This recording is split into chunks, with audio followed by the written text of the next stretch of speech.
Hi everyone, आज हम clash of titans movie को एक्सप्लेन करेंगे। मूवी की शुरुआत में हमें बताते हैं कि पहले पूरी दुनिया पर टाइटन्स का राज था, जिनका राज जिउस, पोसाइडन और हेडिस ने मिलकर खत्म कर दिया। इसके बाद जिउस स्वर्ग का राजा बन गया और पोसाइडन समुद्र का राजा बन गया, पर हेडिस के हाथ खाली दुनिया की हुकूमत आई। फिर जिउस ने इंसानों को बनाया, जिन्होंने उसे अमर बना दिया, लेकिन कुछ वक्त बाद इंसान देवताओं को चुनौती देने लग जाता है। फिर हम एक ताबूत को पानी में देखते हैं जो एक मछुआरे को मिलता है, जिसमें एक औरत और एक बच्चा था, लेकिन वो बच्चा अभी भी जिंदा होता है। तो मछुआरा उस बच्चे को अपनी बेटी की तरह रखता है और उसका नाम पर्सियस रखता है, जो कि अब थोड़ा बड़ा हो गया होता है और वो तूफान को देख रहा होता है, जिसे उसके पिता बताते हैं कि तुम मुझे ऐसे ही तूफान में मिले थे। और उससे कहते हैं तुम्हें लग रहा होगा कि मेरा अपना बच्चा होगा तो तुम्हारे लिए प्यार कम हो जाएगा, लेकिन ऐसा नहीं होगा। मैं देवताओं की चाल नहीं जानता, लेकिन तुम्हारे बचने के पीछे कोई न कोई वजह जरूर है। इसके बाद पर्सियस अब बड़ा हो जाता है, जहाँ उसके पिता ये खाने के लिए मछली पकड़ते हैं, लेकिन उनके हाथ कुछ भी नहीं लगता, जिससे उसके पिता गुस्सा हो जाते हैं और कहते हैं देवता जो चाहते हैं वो छीन लेते हैं, हम उनके गुलाम हैं। हम लोग मछुआरे, उन्होंने हमसे खाना तक छीन लिया। किसी को उनके खिलाफ खड़ा होना पड़ेगा और कहना होगा बस अब बहुत हुआ। फिर रात को पर्सियस के पास उसके पिता आते हैं, जो उससे कहते हैं तुम्हारे मन में कई सारे सवाल होंगे, लेकिन पर्सियस उनसे कहता है मैं यहाँ पर जैसा भी हूँ खुश हूँ। और फिर उसकी बहन, पिता, माँ ये सब सो जाते हैं और वो सबका ध्यान रखता है। फिर अगले दिन वे आगे जाते हैं, जहाँ पर उन्हें जिउस की मूर्ति दिखती है, जिस मूर्ति को देखकर वे काफी खुश होते हैं, लेकिन उस मूर्ति को कई सैनिक मिलकर गिरा देते हैं, जिनके बारे में पर्सियस को उसके पिता बताते हैं कि वे आर्गस के सिपाही हैं। उन्होंने देवताओं से जंग का ऐलान किया है। जहाँ अचानक ही कुछ होने लगता है और पानी में से कुछ चमगादड़ जैसे जीव आते हैं, जो कि उन सैनिकों पर हमला करने लग जाते हैं और उन सभी को खत्म कर देते हैं। जहाँ उन चमगादड़ के मिलने पर हेडिस बाहर आता है, जो कि पर्सियस इनको देखकर उनकी बोट पर हमला कर देता है, जिसमें पर्सियस तो बाहर रहता है, लेकिन उसकी फैमिली बोट में फंस जाती है। उन्हें पर्सियस बचाने के लिए जाता है, लेकिन वे बाहर नहीं निकल पाते। जहाँ पर्सियस तो बच गया होता है, लेकिन अब उसने अपनी फैमिली को खो दिया होता है। फिर हम जिउस को देखते हैं, जो कहता है मैंने उन्हें बनाया, लेकिन वो मेरे प्यार के बदले मुझसे बगावत कर रहे हैं। जहाँ जिउस के पास हेडिस उसका भाई आता है,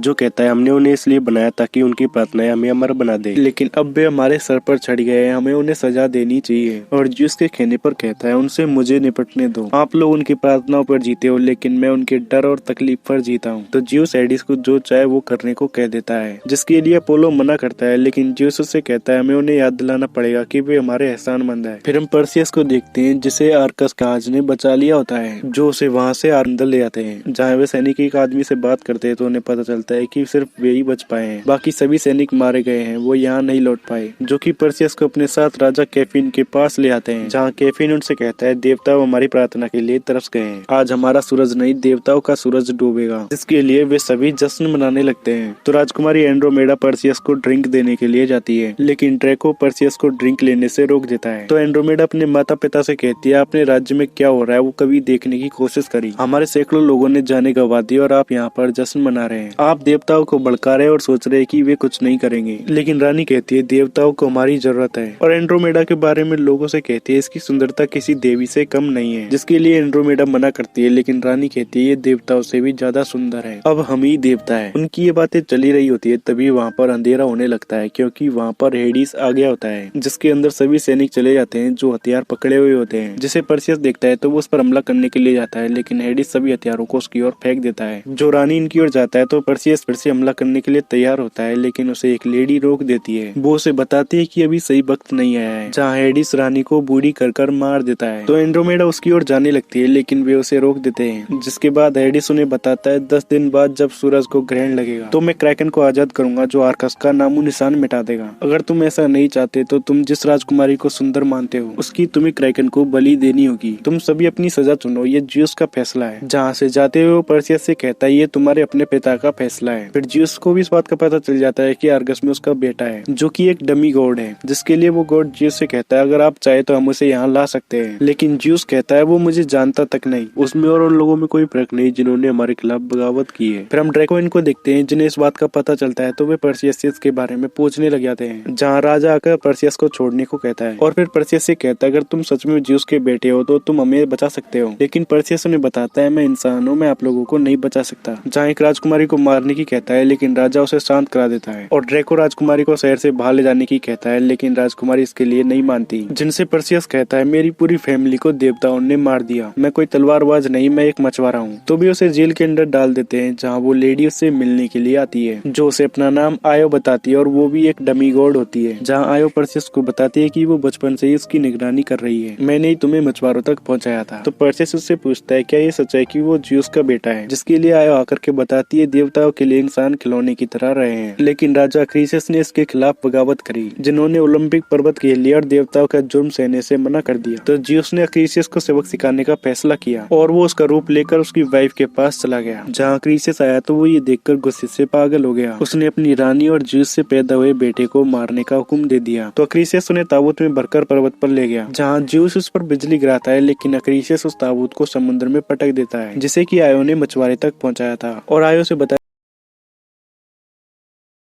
इसलिए तुम बच गए। जिससे पर्सियस कहता है मुझे नहीं पता कि मैं पैदा क्यों हुआ, लेकिन मेरा मकसद क्रैकन को मारना नहीं बल्कि हेडिस को मारना है। जिसे आयो बताती है कि अगर क्रैकन मारा गया तो हेडिस इतना कमजोर हो जाएगा कि तुम उस पर घातक हमला कर सकते हो। तो पर्सियस आयो से यहाँ से आजाद करवाने को कहता है। फिर आयो ड्रेको को बताती है हम क्रैकन को कैसे मार सकते हैं, इसके बारे में बिच में बता सकती है। तो वे कुछ सैनिकों के साथ बिचेस को ढूंढने के लिए आर्गस से जाने लग जाते हैं, जहाँ सभी लोग उन्हें रोकने को कह रहे होते हैं ताकि वे यहाँ रुककर उनकी रक्षा कर सके। जिनके पास 2 हंटर आते हैं जो कि उनके साथ चलने की कहते हैं और वे उन्हें बताते हैं कि हम हंटर है, हम जानते हैं कि किसी जीव को कैसे मारना है, हम लोग रास्ते में तुम्हारे काम आ सकते हैं। तो वे उन हंटर्स को अपने साथ ले लेते हैं और बिचेस के पास जाने के लिए निकल जाते हैं। फिर हम हेडिस को देखते हैं जो कि अक्रेशियस के पास आता है, जो अक्रीसियस से कहता है हम दोनों का एक ही दुश्मन है ज्यूस। ज्यूस का बेटा पर्सियस अभी भी जिंदा है, जो मुझे मिटाने के लिए आर्कस से लेकर पड़ा है। ज्यूस को पता न चले कि मेरी शक्तियां बढ़ रही है, इसलिए तुम्हें पर्सियस को मारना होगा, जिसके लिए हेडिस अपनी कुछ काली शक्तियां उसे दे देता है। फिर हम पर्सियस इनको देखते हैं जो कि जंगल के रास्ते से आगे बढ़ रहे होते हैं, जिनके साथ आयो भी आई होती है और वे सभी एक जगह आराम करने के लिए रुकते हैं, जहाँ पर्सियस के पास ड्रेको आता है जो कि उसे तलवारबाजी सिखाता है। जिसके बाद ड्रेको पर्सियस पर तलवार से हमला करने लग जाता है, लेकिन पर्सियस उससे लड़ते हुए उसकी तलवार को फेंक देता है। तो ड्रेको उससे कहता है तुम में देवताओं वाली बात है, वक्त आने पर इस्तेमाल करना। फिर हम ज्यूस को देखते हैं जो पर्सियस की डॉल को ही देख रहा होता है और फिर पर्सियस सुबह उठता है तो उसे जंगल की ओर कुछ आहट आती है, जिसे वो देखने के लिए जाता है। तो ज्यूस ने उसके लिए कुछ भेजा होता है जो कि एक तलवार होती है, जहाँ ड्रेको आकर बताता है कि देवताओं ने तुम्हारे लिए ये एक तोहफा भेजा है। लेकिन पर्सियस ड्रेको को वो तलवार देकर कहता है क्रैकन के लिए मैं ही काफी हूँ। जहाँ से पर्सियस जंगल की ओर चला गया होता है तो ड्रेको उसे लाने के लिए सिपाहियों को भेजता है और पर्सियस आगे जाता है तो उसे वहाँ पर उड़ने वाले घोड़े दिखते हैं, जिसके पास एक काला घोड़ा भी आ जाता है। तो आयो आकर बताती है कि ये पेगासस है, अब तक किसी भी इंसान ने इसकी सवारी नहीं करी। तो पर्सियस ये पेगासस को देखने लग जाते हैं। दूसरी ओर हम उन सिपाहियों को देखते हैं जो पर्सियस को लाने के लिए गए होते हैं, जिनके पास एक्रीसियस आकर उन्हें मार देता है, जिनकी आवाज को ड्रेको और पर्सियस भी सुन लेते हैं। जहाँ पर्सियस जाता है तो एक्रीसियस उस पर हमला करने लग जाता है, जो कि पर्सियस को हाथ में काट लेता है, लेकिन वो उसे मारता उससे पहले वहाँ ड्रेको और उसके सिपाही आ जाते हैं जो कि उस पर हमला करने लग जाते हैं। लेकिन एक्रीसियस पहले से काफी ज्यादा ताकतवर हो गया होता है, जो फिर से पर्सियस की ओर आता है, लेकिन ड्रेको उसका हाथ काट देता है। जहाँ वे सभी आगे होते हैं तो एक्रीसियस वहाँ से भागने लग जाता है, लेकिन पर्सियस नहीं रुकता, उसके पीछे चला जाता है, जिसके पीछे ड्रेको ये सब भी आ जाते हैं और वे सभी वहाँ से पहाड़ी जगह पर पहुँचते हैं, जहाँ वे एक्रीसियस को घेर लेते हैं। लेकिन एक्रीसियस का खून जमीन में गिर रहा होता है, जहाँ पर नीचे से बड़े बड़े बिच्छू आ जाते हैं, जिसके लिए वे सभी तैयार तो नहीं होते, लेकिन पर्सियस ये सब उससे लड़ने लग जाते हैं। ऐसे ही ड्रेको इनके सामने भी बड़ा बिच्छू निकल आता है, जिससे कि वे भी लड़ने लग जाते हैं। लेकिन वे बिच्छू काफी खतरनाक होते हैं, जो कि उन पर भारी पड़ रहे होते हैं। पर आखिर में एक बिच्छू के ऊपर ड्रेको चला आता है और अब उसे उस बिच्छू को मारने के लिए भाला चाहिए होता है,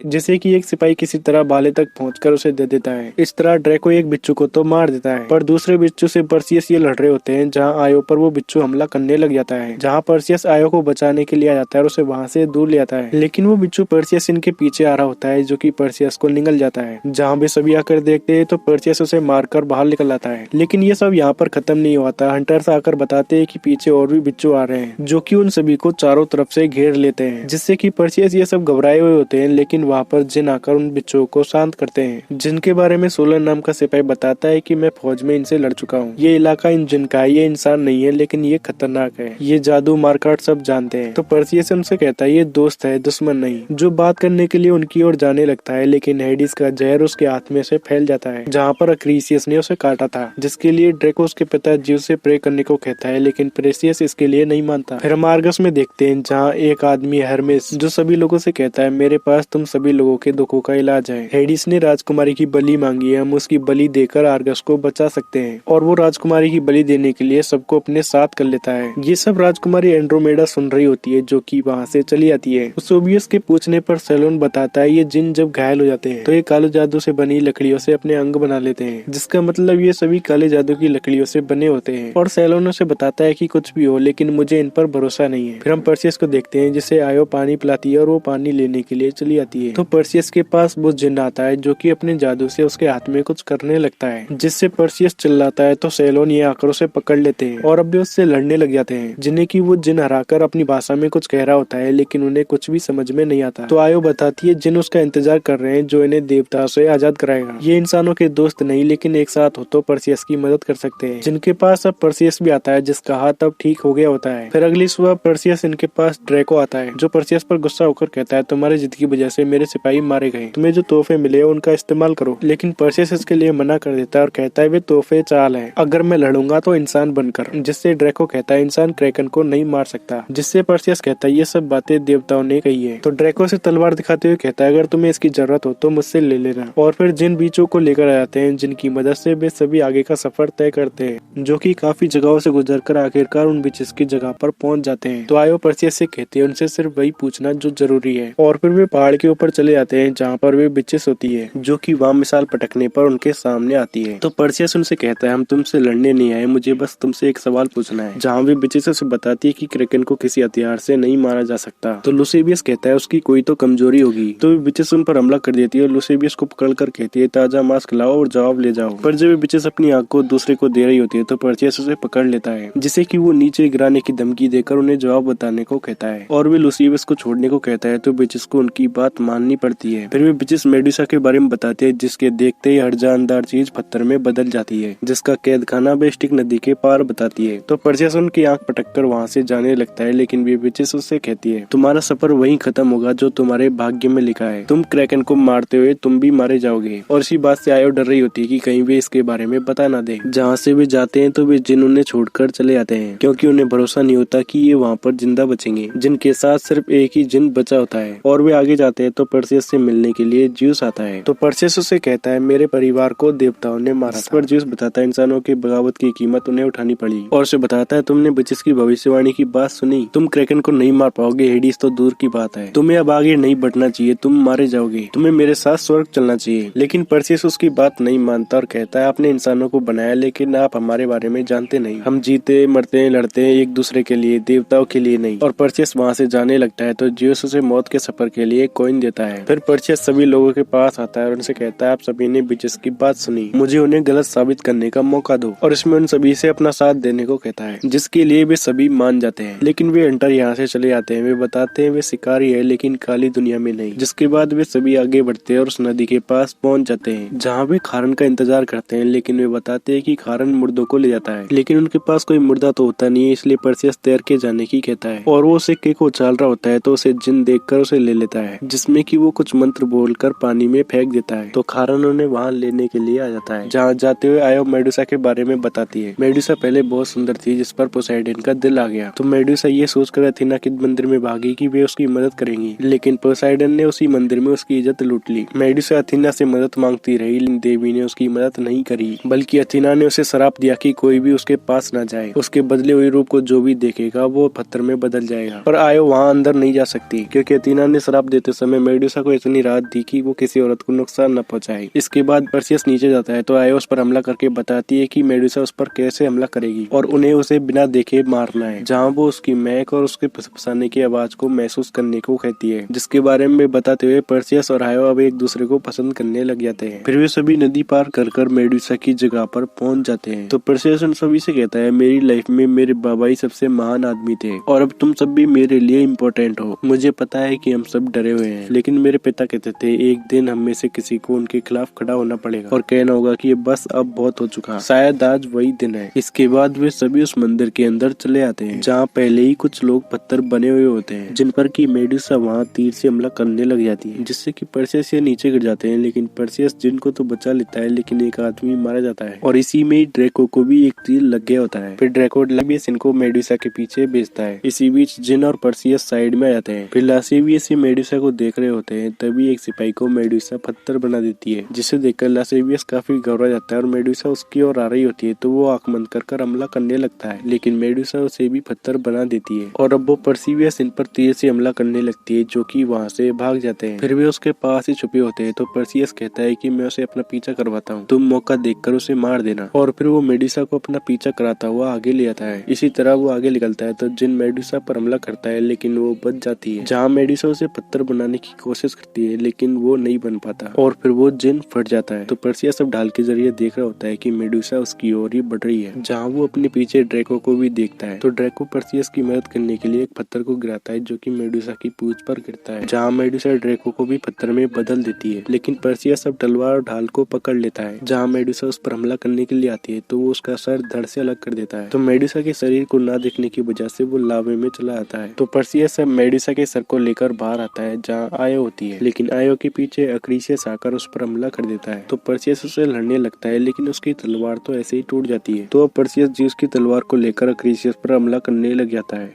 जिसकी मदद से वो अक्रीसियस को मार देता है। फिर वो आयो के पास जाता है तो आयो से बताती है कि ग्रैंड शुरू हो चुका है, इसलिए तुम यहाँ से जाओ नहीं तो देर हो जाएगी। जहाँ से आयो मर के अब स्वर्ग में चली जाती है और अब परसियस के पास जिउस का भेजा हुआ वो घोड़ा भी आ जाता है, जिसकी मदद से वो आर्गस के लिए निकल जाता है। फिर हम एडिस को देखते हैं जो जिउस के पास आकर कहता है इंसानों को सबक सिखाने का वक्त आ गया है। तो जिउस अब क्रैकन को आजाद करने को कह देता है, जिससे क्रैकन अब काली दुनिया से बाहर आने लग जाता है। तो हार्मेस सभी लोगों को बताता है कि क्रैकन आ रहा है, हम बलि चढ़ेंगे या एंड्रोमेडा बलि चढ़ेगी। तो सभी लोग जबरदस्ती महल में आकर एंड्रोमेडा को ले जाते हैं। तो हर्मेस ये एंड्रोमेडा को क्रैकन के लिए बलि चढ़ाने के लिए वहां लाकर बांध देते हैं, जहां अब क्रैकन भी आ गया होता है, लेकिन वो अपने टेंटिकल से आर्गस पर ही हमला कर रहा होता है। तो हेडिस अब जिउस को अपना असली रूप दिखाता है और कहता है उन्हें लगा वे प्रार्थना करने से बच जाएंगे और आर्गस अब हार गया है, क्रैकन मेरा है, वो मेरी शक्तियां बढ़ाता है। और वो जिउस से कहता है मुझे काली दुनिया में भेजकर नफरत में डुबो दिया और तुम यहाँ पर ऐश करते रहे, अब तुम देखना क्रैकन उनकी उम्मीद कैसे तोड़ता है। लेकिन जिउस को इसका पहले से ही एहसास होता है, इसलिए वो उससे कहता है आर्गस में अभी भी एक डमी गॉड है जो तुम्हारे क्रैकन को खत्म कर सकता है। तो हेडिस अब उसे रोकने के लिए वहाँ से निकल जाता है। फिर हम परसियस को देखते हैं जो अब आर्गस में पहुंच गया होता है। तो हेडिस उसे रोकने के लिए वहाँ जाता है और अपने चमगादड़ जैसे डीमंस को उसके पीछे भेज देता है और परसियस को आता हुआ एंड्रोमेडा ये सब भी देख रहे होते हैं। फिर हम परसियस को देखते हैं जिसके पास भी डीमंस आकर उससे बैग छीन लेते हैं। तो परसियस उनके पीछे बैग को लेने के लिए जाता है जो कि शहर में से गुजरते हैं, जहाँ क्रैकन भी अब शहर को तबाह कर रहा होता है और अब वो पानी से बाहर आने लग जाता है। तो अब आर्गस के लोग परसियस की मदद करने लग जाते हैं उन डीमन से पीछा छुड़ाने के लिए, पर परसियस के अभी भी वो डीमन हाथ नहीं लगा होता है, जहाँ क्रैकन भी आर्गस को तबाह करने के लिए बाहर निकल आता है। तो परसियस घोड़े से उस डीमन के ऊपर कूद जाता है जो कि उसे पकड़ते हुए एंड्रोमेडा इनके पास जाकर गिरता है, जहाँ वो क्रैकन एंड्रोमेडा को मारने वाला होता है। तो परसियस उस भीड़ में से निकलकर बैग को ले लेता है और एंड्रोमेडा के पास पहुंच जाता है, जो कि वहाँ पहुंचकर मेडुसा के सर को क्रैकन की ओर कर देता है, जिससे कि क्रैकन अब धीरे धीरे पत्थर में बदलने लग जाता है। लेकिन हर्मेस अभी भी नहीं मानता और वो एंड्रोमेडा को मारने की कोशिश करता है, जिसे कि राजा आकर रोकता है तो वो उस पर ही हमला कर देता है, जिनके ऊपर क्रैकन का पंजा आता है जो कि पत्थर बनकर उनके ऊपर गिर जाता है। जहाँ परसियस एंड्रोमेडा को खोल रहा होता है लेकिन पत्थर उनके ऊपर गिरने लगते हैं तो वो मेडुसा को नीचे पानी में पटक देता है, लेकिन इसके साथ एंड्रोमेडा भी नीचे पानी में गिर जाती है, जहाँ परसियस के सामने हेडिस आ जाता है, जिससे लड़ने के लिए परसियस तलवार निकालता है, लेकिन हेडिस कहता है मैं देवता हूँ, मैं मर नहीं सकता। लेकिन हेडिस अब काफी कमजोर हो चुका होता है, जहाँ परसियस हेडिस पर जिउस की बिजली के साथ तलवार से हमला करता है, जिससे कि वो हेडिस को वापस उसकी काली दुनिया में भेज देता है और अब वो वहाँ से नीचे एंड्रोमेडा को बचाने के लिए चला आता है, जो कि वहाँ से बहते हुए एक आइलैंड पर आ जाते हैं, जिनके पास वो घोड़ा आता है तो उससे उनकी आंखें खुल जाती है। तो एंड्रोमेडा देखकर बताती है कि उनके सैनिक उसे लेने के लिए आ रहे हैं, इसलिए वो परसियस को अपने साथ रहने को कहती है ताकि वो राजा बन सके। लेकिन परसियस इसके लिए मना कर देता है और कहता है मैं एक आम आदमी की तरह मदद करूंगा। इसके बाद परसियस वहाँ से जिउस की मूर्ति शांति की जगह पर आ जाता है और वो अपने परिवार को याद कर रहा होता है जो कि यहीं पर मरे थे। तो उसके पास ज़्यूस आकर बताता है कि हम तुम्हारे एहसानमंद हैं। जिसे परसियस बताता है हेडिस बच गया, मैंने उसे काली दुनिया में भेज दिया। तो ज़्यूस कहता है हेडिस को मौका देना इंसानों के हाथ में, वो इंतजार कर रहा है कि कब इंसान कमजोर हो। मैं चाहता था इंसान हमारी पूजा तो करे लेकिन तुम्हारी जान की कीमत पर नहीं। जिनसे परसियस कहता है ये आपकी इंसानियत है। तो ज़्यूस उसे जाते हुए कहता है मुझे नहीं लगता कि अभी तुम स्वर्ग में आने के लिए मानोगे, पर मैं तुम्हें यहाँ पर अकेला नहीं रहने दूंगा। और ज़्यूस वहाँ से जाता है तो उसने आयो को वापस भेज दिया होता है, जिसे वापस पाकर परसियस काफी खुश होता है। इसी के साथ ही ये मूवी यहीं पर खत्म जाती है। आई होप आप सभी को ये एक्सप्लेनेशन अच्छा लगा होगा। ऐसी ही और वीडियो देखने के लिए वीडियो को लाइक और चैनल को सब्सक्राइब करें। मिलते हैं नेक्स्ट वीडियो में, तब तक के लिए बाय।